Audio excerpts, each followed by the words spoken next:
Hello and welcome to Adobe Photoshop CS2.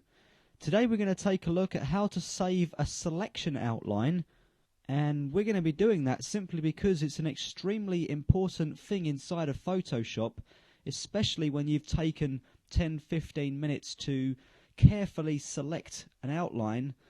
There's nothing worse than pressing the wrong button and losing it, or indeed closing the image and next time you're opening it up needing that selection outline again. So we're going to take a look at what's involved with saving that outline. Now, as you can see, I've got an image open on the screen, a Rubik's Cube that obviously isn't anywhere near completed. It's got colours everywhere, so we're going to select some of them colours and save the selection outline.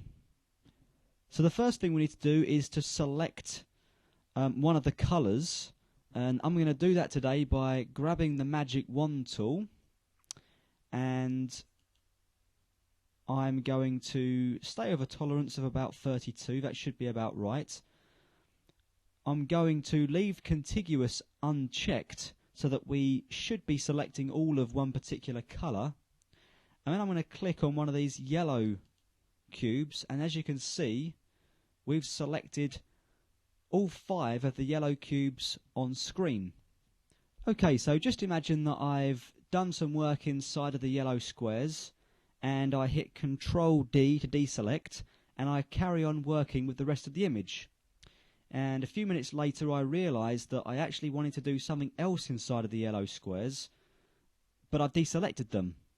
Well, the way you can get them back is if you hit Control Shift D on the keyboard, or go up to select and reselect, then it will allow you to select, or reselect I should say, the last selection outline. Trouble is, if we'd have created another selection outline since then, or if we'd have closed the image and opened it again, we wouldn't be able to reselect that region. So in my opinion, especially if we've done a lot of work to, in this case we haven't actually done much work to select those regions, but if we'd have made a selection of a person or an animal or something that's very difficult to create a selection of, then we would be kicking ourselves if we hadn't saved that selection. And that's what we're going to do now. So with those regions selected on the screen, we're going to go up to Select and Save Selection. And what we're really going to do here is we're going to save that selection as a mask in a new channel. So you can see some of the options that's come up here. First of all, what document do we want to save it in? Well, we want to save it in our original document. We want to create a new channel because we haven't created any channels before now, rather than the red, green and blue that already exist when we open the image up. And the only option down here is to create a new channel, which we're going to do.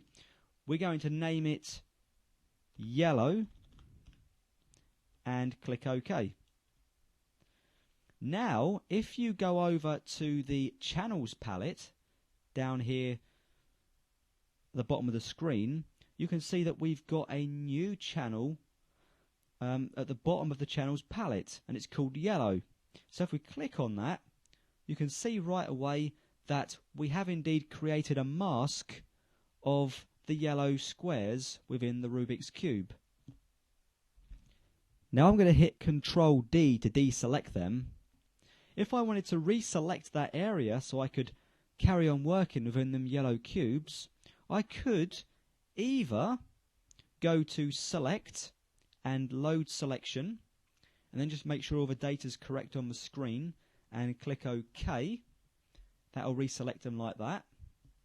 Or I can actually go down to the Channels palette, I can hold down the Control key and left click on the channel, and that will reselect them like that. And then I can go back into RGB, I can go back into the Layers palette, I can do more work on what I've got as a selection on the screen. And just to note that that information is now saved along with the file. As long as you save the file as a PSD file, you will retain that channel information. So you'll save the selection outline. Now if I wanted to add to that selection, I'm going to hit Control D again to deselect the yellow squares. If I wanted to add to this mask that I've created here called yellow, I could simply grab my magic wand tool again, click on, say, the blue squares to select them, and you can see up here we haven't quite selected all of that blue square, so I'm going to hit Control D to deselect, and I'm going to raise the tolerance to 50, and I'm going to click again, and we're still not quite there. We've still got some areas that haven't been selected, so we're going to select a tolerance of, say, 65. That should do it. Hit Control D to deselect what we've got already, and select again, and that's done it perfectly. Now if I wanted to save that in the same channel as the yellow cubes, because I wanted to work on them together, for instance, I would simply go to Select,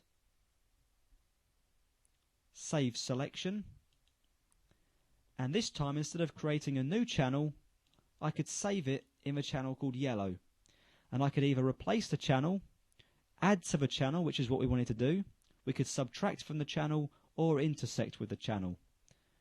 In this case I want to add to the channel, so I'm going to click Add and press OK, and now you can see in the channels palette we have a mask that's been created for the yellow and blue squares. I'm going to hit Control D to deselect them all, and now I'm going to press Control and click the yellow mask, and we've selected all of those squares. Click on the RGB channel, click on Layers, go back to the Layers palette, and you can see that our yellow and blue squares are selected, so we can now work on them, and we are safe in the knowledge that this selection outline has been saved permanently to the PSD file. Should we need to use it again, it will always be there. And that really is how to save a selection outline inside of Photoshop. Hope you've found this tutorial helpful. Thanks for watching.